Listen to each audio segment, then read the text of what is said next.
aujourd'hui parce que vous n'arrêtez pas de réclamer des vidéos sur mes péripéties. Mes malheurs, en fait. Mes malheurs, voilà. Et mais c'est pas bien, hein. C'est vraiment, vraiment, c'est pas sympa du tout de se moquer du malheur des gens. Voilà. Alors, pour vous faire plaisir, je vais vous raconter encore une anecdote qui m'est arrivée. Oui, bah oui, qu'est-ce que vous voulez, c'est comme ça, je fais pas exprès, mais je les attire. Donc, je commence, ok? Bah toujours pareil, hein, j'étais avec ma fille, donc multiplié par deux, bah oui, telle mère, telle fille, voilà. Et ben on partait encore à Saint-Raphaël, chez mes parents. Bah oui, je sais pas pourquoi, hein, voilà. Et cette fois, on avait changé, on partait en voiture. Ma fille avait une petite 104 à l'époque, donc vraiment une petite bagnole, hein. Et on décide de partir en vacances à Saint-Raphaël, toutes les deux. Comme des grandes, en voiture. Et comme l'autoroute est quand même très chère, bah, on avait décidé de prendre la nationale. Bah voilà, bah oui, il y a des nationales, hein, c'est fait pour aussi. Voilà. Et ça devait être en hiver, je crois. Hein, voilà, automne, non, hiver, je me souviens plus. Enfin, c'était pas l'été en attendant. Voilà, bon, bien. Donc on part, mais il faut quand même savoir qu'on partait 3 semaines, donc le coffre de la bagnole était bondé de fringues et de tout ce qu'il nous fallait. À l'époque, elle avait son chien, moi j'avais le mien. Donc on avait 2 chiens dans la voiture. Les fringues, c'était, mais on aurait cru une voiture de manouche. Voilà. En plus une 104 marron, petite. On s'est dit on va jamais y arriver. Non, ça a failli. Bon, enfin bref. Et nous voilà partis. Alors, une explication. On avait le coffre plein. Ça c'est important, et il faut suivre, hein. Il faut suivre ce que je raconte là. Ce qui est important à savoir, c'est que la roue de secours se trouvait dans cette bagnole. D'ailleurs, je ne sais pas si ça se fait dans toutes les voitures, hein, peut-être, sous le coffre. Voilà, il y avait le coffre, la roue de secours, et dessus les bagages, les chiens, enfin bon, bref. On partait pour une expédition. On part de chez nous, tranquillement, on prend la voiture, on est toujours dans la ville, on démarre. Ça fait 5 minutes qu'on est parti. Premier arrêt, les flics. Ah, je sais pas, ils se sont peut-être dit, elles sont bizarres les deux, pourtant on n'a pas des têtes non plus de bandits, hein. Enfin j'en sais rien, peut-être des délinquantes, je sais pas. Donc, mais ça faisait quoi, 5 minutes, hein, on est parti de la maison, les flics nous arrêtent. Ah, bonjour messieurs, dames, enfin c'est des bonhommes, bonjour. Vos papiers, s'il vous plaît. Bah oui, de toute façon, on ne peut pas faire autrement, hein. Oui, c'est pourquoi, voilà, donnez vos... Enfin, c'est pourquoi on a fermé notre gueule, hein, parce qu'on s'est dit, oh putain. Donc, on donne les papiers, ma fille donne ses papiers, son permis de conduire, c'est elle qui conduisait.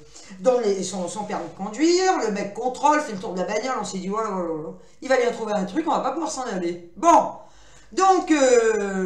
oh, il fait le tour, ah, il a bien tout regardé, remarquez, hein. On partait tranquille après, hein. Donc il fait son tour, parfait, et une fois qu'il a tout vérifié, monsieur l'agent de police, oui, avec sa tenue, il nous a dit, bah écoutez, tout est ok, et en fait il faisait un contrôle, hein. Je pense qu'on va avoir la tronche. De toute façon, on a la tronche à tirer la merde. Donc, il nous dit, bah c'est bien, vous pouvez partir. Merci monsieur, c'est bien. On peut y aller, c'est le moment de partir en vacances, donc on se dit, bon, bah, c'est pas dramatique, hein, non plus, hein, tu faire arrêter un contrôle routier, ça arrive, hein, surtout dans sa ville, à 5 minutes de chez soi. Bref, sur ce, on part, on se dit, on va arriver quand même, peut-être, au moins, à sortir de la ville. Au moins, on n'en demande pas plus, hein, à ce moment-là. On se dit, étape par étape, hein, bon, voilà, et on roule. Bon. Ah, ben on roule, un moment, sans encombre. Voilà, super, on était contente, on chantait dans cette bagnole, on partait sur la côte chez mes parents. Le bonheur absolu, quoi. Hein, les chiens derrière qui chantaient pas, mais qui étaient contents sûrement aussi d'être avec nous. Et on arrive vers le puits. C'était vers, oh, je sais plus où on était, enfin on était dans la montagne. Bon, ils comprenaient pas l'autoroute. Et là, il y avait personne. Non mais là, on arrive dans un endroit... Il n'y avait pas de maison, il n'y avait rien, on passe devant un garage d'ailleurs, Un petit garage au milieu de nulle part, hein. Il était là, ce garage, au milieu de nulle part. On se dit, tiens, une habitation, qui sert à quoi? Vu qu'il n'y a pas de maison, il n'y a rien. On roule et on entend. Et ma fille me dit, oula, la voiture, c'est bizarre, on dirait qu'elle tire un peu. Et puis on entend, doum, doum, doum. Oh. Bon. Donc là, elle dit, il faut qu'on s'arrête, il y a un problème. Non, mais non. C'est jamais de la vie. Jamais de la vie, faut pas croire ça. Hein. Non, des problèmes, nous, jamais. Bon, enfin, bref. Donc, elle se gare sur le bas-côté. Hein. Il n'y avait pas de parking. On était en pleine cambrousse, quoi. Hein. Il y a de la neige, il y a de la neige, mon vieux. On était au niveau du puits. Donc, en hauteur, il y avait de la neige. Ah ouais. On part de Vichy, il n'y a pas de neige. On arrive là, plein de neige. Voilà, voilà. Sur les bas-côtés, surtout. Bien. Ma fille descend de la voiture pour voir ce qui se passe. Et elle revient, elle me dit, maman, il y a un pneu qui est crevé. Ah, bah alors, je descends de la voiture. Oui, mesdames et messieurs, je descends de la voiture, donc de mon côté passager. Et elle s'est égarée sur le bas-côté de cette nationale. Et il y avait un fossé, avec de la neige. Et d'un coup, je disparais. Bah ouais, elle me voit, mais d'1,73 m, je suis passée à, je sais pas moi, 50 cm. Boum! Je me suis carrément enfoncé dans le fossé dans la neige, quoi. Alors, j'en avais pas jusque-là non plus, hein, parce que là, je serais passé par Marseille, hein. Non, mais j'en avais jusqu'à la taille, quoi. Voilà. Et donc, elle me voit disparaître, elle voit que ma tête, là, qui sort comme ça, elle riait comme une dingue. Bah oui, il y a de quoi, parce que moi aussi, je riais, hein. J'avais de la neige jusqu'au haut des jambes, et je dis, non, mais j'y crois pas, quoi. J'y crois pas, je sors de la voiture, je m'enfonce dans la neige, quoi. Bref, bon. Et là, on se dit, voilà. Le pneu crevé... Elle, comme moi, aussi andouille l'une que l'autre, on ne sait pas changer un pneu. On ne sait pas. Les catastrophes, elles nous arrivent, mais on ne sait pas les gérer. Enfin, on ne sait pas les gérer. Si, la preuve, mais on ne sait pas changer un pneu. Bon.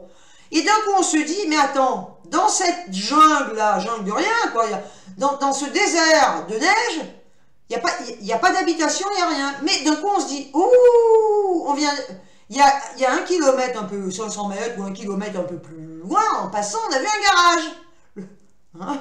La chance quand même.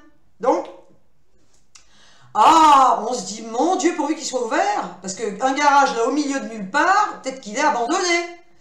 Nous voilà partis à pied, on ferme la voiture à clé quand même, avec les chiens dedans, les bagages et tout, et on arrive au garage, et il était ouvert. Oui, il existait toujours ce garage. Donc on arrive au garage, et il y a le garagiste, on arrive devant lui, il a dû se dire, mais c'est quoi ces deux pauvres femmes, pauvres nanas, pauvres filles, quoi. Ma fille était jeune, moi j'étais pas vieille non plus, hein. Puis un peu abrutie quand même, toutes les deux, hein. On se dit, putain, c'est pas possible, quoi. Hein. Et le mec, on lui dit, écoutez, monsieur le garagiste, on a crevé, là, dans la neige, et on sait pas changer un pneu. Bon, le mec, quand il nous a vus, il a eu pitié. Moi, je pense qu'il a eu pitié, il a dû se dire, regardez-moi ces deux Cosettes, là, complètement perdues, au milieu de nulle part, bon. Et il nous dit, bah, écoutez, je vais prendre ma voiture et puis on va y aller. Je vais vous changer votre pneu et je vais vous mettre la roue de secours. Bon, il ne savait pas hein, où il allait aller. On arrive à la voiture et là, il dit, bon, bah écoutez, la roue de secours est dans le coffre. Ah ouais, bah ouais, seulement le coffre, il était plein à bord, mon vieux. On ouvre le coffre, il a fallu qu'on sorte tout dans la neige. On n'allait pas mettre ça non plus au milieu de la rue, hein, ou de la route. Hein. Ah bah non. Hein, s'il y avait une seule voiture qui passait, c'était pour nos bagages. Hein. Bon, alors, on pose tout bah là, voilà, un peu dans la neige. On fait en sorte que les chiens se barrent pas, parce qu'on s'est dit, putain, s'ils se barrent, ils vont se faire écraser. Enfin, ah non, mais on aurait dit la famille Bidochon, encore une fois. Hein. Bien, sur ce, le garagiste adorable prend la roue de secours, nous change notre roue crevée, et sur ce, ben, on lui dit combien on vous doit. Il dit non, il a eu vraiment pitié. Hein. Il dit non, rien du tout. Non, c'est bon. Il a dû se dire les pauvres filles, quoi. Donc on lui a donné un pourboire normal. Hein. Attendez, heureusement qu'il était là. Hein. Coup de bol quand même. Hein. Parce qu'attendez, il y en a d'autres qui crèveraient. Il n'y aurait pas de garage à côté. Eh ben nous, oui. Oui. Ça s'appelle la chance dans la malchance. Ouais, voilà. Donc, bon. Sur ce, par contre, il nous dit... Le premier garage, le grand garage que vous trouverez, ça m'énerve ça là. Ah là, mais regardez-moi ça. J'ai pas le sens dans ce truc là. J'ai qu'à sortir mes sens aussi tant que j'y suis. Hein. Enfin bref. Donc Il nous dit, le premier grand garage que vous trouvez, il faut vous arrêter et surtout faire enlever votre roue de secours. Bah oui, parce qu'on n'allait quand même pas faire 50 km, quoi. On allait à Saint-Raphaël, on était très loin encore. Et il nous dit, il faudra changer votre roue de secours et faire mettre une autre roue. Voilà, bon, ok, merci. On remet les bagages dans le coffre, on remet tout, enfin bref. Et nous voilà repartis. Bon, sur ce... on roule en se disant, bah, pourvu qu'il nous arrive rien, quoi. Et on voit, bon, on arrive un petit peu vers la civilisation, et on arrive à un garage, voilà, on trouve un garage, voilà, sur la route. Un grand garage, on s'arrête, il y a un gars qui vient vers nous, on lui dit, écoutez, voilà, on a crevé, là, sur la route, et le garagiste qui nous a changé, qui nous a mis la roue de secours, nous a dit qu'il fallait pas rester avec cette roue de secours, pour aller surtout à Saint-Raph, quoi. Bon. Eh bien, il dit oui, c'est dangereux. Bah oui, une roue de secours, c'est pas fait non plus pour faire 600 ou 600 bornes, quoi. Bon. Donc, il dit, bah écoutez, il n'y a pas de problème, je vais vous changer ça. Bien. Bah, vous croirez si vous voulez. Le mec, il nous a changé la roue. Donc, il a remis la roue de secours. Bah oui. On a revidé le coffre. Bah, fallait bien hein, la remettre à sa place, la roue de secours. Mais enfin, cette fois, c'était pas dans la neige, quoi. Donc, on a revidé le coffre, il a mis la roue de secours, il nous a changé la roue. Au moment de payer, on lui dit, ben, combien on vous doit pour la roue?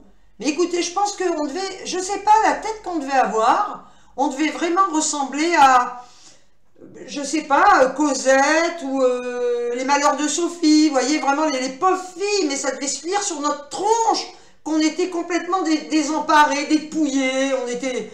Mais à l'abandon de deux malheureuses, quoi. Et pourtant, on pleurait pas, hein. On aurait pu. Non, on riait comme des dingues, hein. Enfin, et là, le mec nous dit... d'abord, nous, on lui dit combien on vous doit, voilà. Et là, le mec nous dit, écoutez, non, franchement, c'est bon, c'est cadeau, quoi. Donc, il nous a fait cadeau une roue. Merci. Bon, bah là, on lui a quand même redonné un pourboire, hein, parce qu'il avait quand même changé la roue. Et là, on s'est dit, non, mais personne veut qu'on paye, quoi. On payera pas, on payera rien, voilà, ne payons rien. Bon. Et on repart. On repart. Il faut savoir quand même que par l'autoroute ma ville, Saint-Raphaël, on met en roulant cool, hein, 6 heures. Après, j'en connais certains qui roulent à fond de train des grelots et qui ont mis 5 heures, hein, même moins, hein. Mais alors là, ils roulent comme des barges. Mais enfin, bon, en général, on met 6 heures. Par la nationale, allez, c'est plus long, bien sûr, on passe dans des villes, machin. Allez, au plus, moi je dirais, je sais pas, 8 heures peut-être. Bien. Toujours pas de portable, bien sûr, hein. Donc on avait appelé mes parents pour leur dire à quelle heure on partait. Et ils nous attendaient vers telle heure. Alors je sais plus, hein, c'était le matin, oui, mais je sais plus à quelle heure. Bon. Et donc, nous voilà repartis. Bien. Et sur ce, je sais pas si on s'est pas paumé. On s'est retrouvés dans des coins complètement improbables. Je sais pas ce qui s'est passé. On a été perdus. Il me semble qu'on s'est perdus à la suite de tout ça. Et on a quand même mis 11 heures pour aller à Saint-Raphaël. 11 heures. Ben, c'est-à-dire que déjà vous faites arrêter par les flics, ça prend du temps. Ensuite, vous crevez, ça prend du temps. Et encore, heureusement, mais heureusement qu'il y avait un garage. Et comment on aurait fait? Ben, je pense qu'on y serait peut-être encore d'ailleurs. Hein, ou alors on serait parti à pied. Ben, je sais pas où on serait là. Voilà, alors moi dans la neige, gelé, congelé même, hein, pauvre fille. Voilà. Puis j'avais pas les bottes de neige, hein, j'étais pas en tenue de ski non plus, hein, quand je me suis retrouvée dans la neige. Hein. Et alors après, ben oui, rechanger la roue. Et puis après, mais je crois qu'on s'est paumé, quoi. Il faudrait que ma fille soit là, parce qu'elle m'a raconté, on s'est remémoré cette histoire il y a quelques temps, parce que je lui avais dit que je voulais faire une vidéo sur ça, donc elle m'a un petit peu rafraîchi la mémoire. J'avais oublié le contrôle de police. Et donc on a mis 11 heures pour arriver chez mes parents à Saint-Raphaël, voilà. Donc, bah voyez, je veux dire, un voyage comme ça, bah, ça se passe bien, hein. Parce que quand même, dans notre malheur, on a du bol, hein. Ah oui? Ah oui, oui, on a du bol, oui.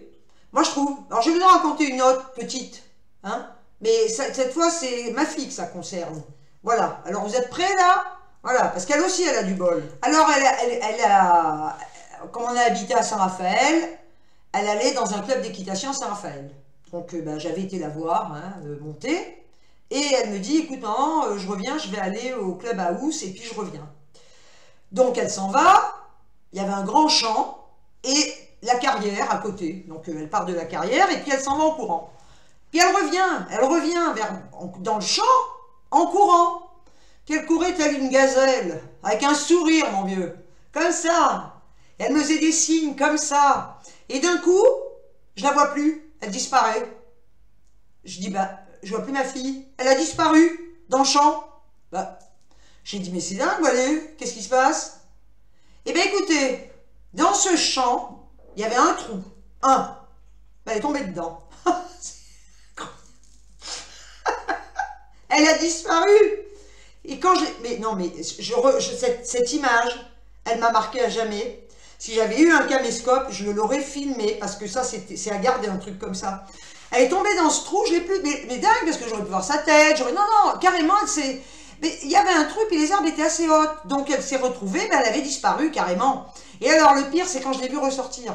Elle est ressortie complètement, un peu ahurie, en se disant, mais qu'est-ce qui m'est arrivé? Ben oui, t'es tombée dans un trou, ma fille. Et là, elle a plus couru. Elle est arrivée avec moi, vers moi, en riant, et en marchant, comme ça, doucement, voilà. Ah ben là, elle a arrêté de courir, là. Elle s'est dit, sous peu qu'il y ait un autre trou, il va être pour moi. Non, il n'y en avait qu'un. Il n'y en avait qu'un. Alors voilà, encore une anecdote, mais de ma fille, cette fois. Mais je vous dis, dans la famille, on est tous comme ça. Ma mère était pareille. On s'est transmis. Vous savez, ça se transmet, hein, ces trucs-là.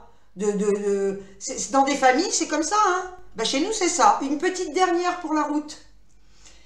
Alors, dans le temps, je sortais beaucoup en boîte. Oui. J'aimais bien faire la fête.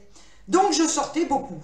Et donc, un soir, je sors, comme d'hab, hein, voilà. Et j'avais un super pote avec qui je dansais le rock. Voilà. Alors, à l'époque, il faut savoir que je dansais le rock pas mal, je pense. Et j'avais surtout l'endurance, hein, parce que maintenant, je vais faire un truc, je m'écroule, quoi. Je meurs, voilà. À l'époque, je pouvais danser pendant des heures. Ben, j'étais entraînée, il faut dire, hein. Et donc, ben, je ne sais plus quelle tenue je devais avoir. Pourtant, je suis assez... j'aime pas, je suis pas trop le genre de nana je sais pas, je vais pas me mettre des trucs, je peux m'habiller sexy, mais j'aime pas trop la vulgarité, ce qui veut dire que je vais pas non plus me foutre des fringues, ben, un peu provoque. Je suis pas très provoque, voilà. Alors, je peux être provoque si, j'adore, mais pas provoque, à me mettre des décolletés, je sais pas comment d'ailleurs, voilà, enfin, passons. Donc, je sais plus comment j'étais habillée, peut-être, je pense que je devais avoir un petit haut cache-cœur. C'est ça, parce que j'avais pas un truc épaule nue, ça serait... Non, j'avais un petit haut cache-cœur très fluide. Et je danse le rock, et je me rappelle, je sortais avec ma nièce, hein. On a fait tout un été de folie avec elle, et donc elle était au bar, hein, voilà, et elle me regardait danser.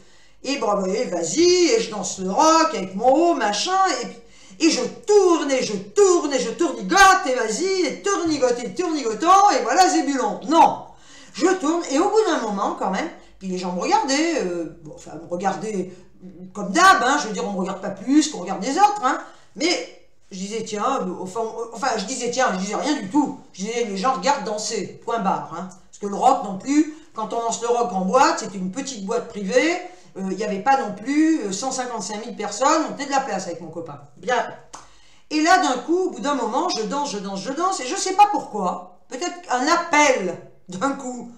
Je baisse les yeux, et qu'est-ce que je vois? Ah non, mais incroyable, je portais jamais de soutien, d'ailleurs, j'en ai pas non plus, ça m'étouffe. Voilà, j'ai horreur des soutiens-gorge, ça m'étouffe, alors c'est mignon, je peux en mettre si un jour voilà, ou quand je vais chez les encore, bon, j'en mets pas, ça je ne supporte pas. Alors là, à l'époque, j'avais pas de sein, je ne risquais pas d'en mettre. Et d'un coup, je baisse les yeux et je dansais le rock. Et qu'est-ce que je vois? Non mais, incroyable quand même. Incroyable. J'avais un sein qui sortait de mon petit haut. C'est-à-dire que j'avais un sein caché.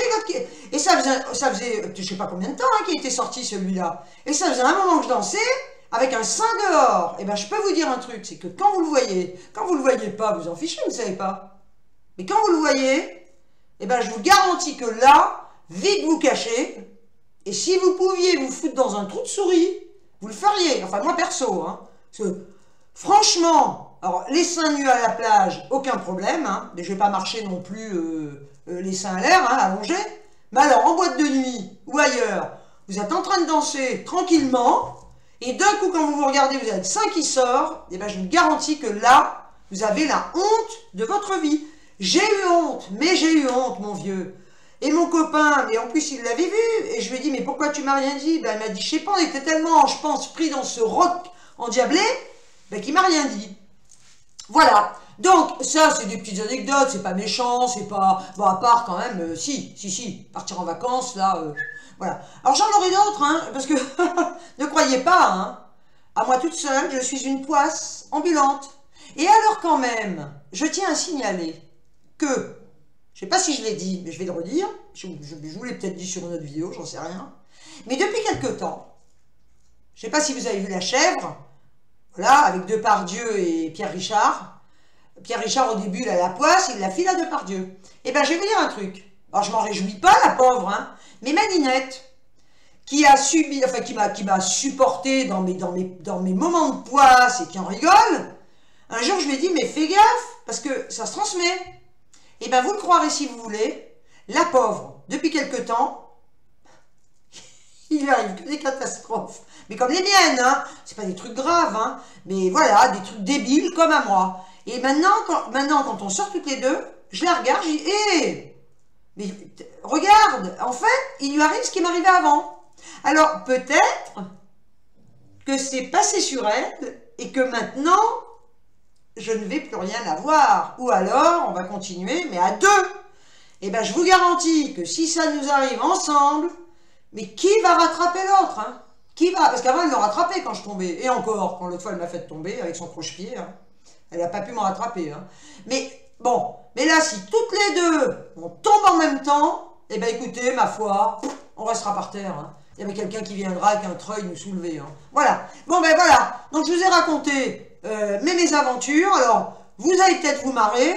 Et c'est vraiment, je le redis, c'est pas bien de se moquer du malheur des gens, hein. Franchement, hein. Oui? Oui, je vous regarde de travers. Allez, sur ce, vous avez bien raison de rigoler parce que moi ça me fait rire, perso, voilà. Donc sur ce, ben, je vais vous dire au revoir, voilà. Et je vous fais plein de gros bisous et je vous dis à très vite pour d'autres aventures. Au revoir, ciao.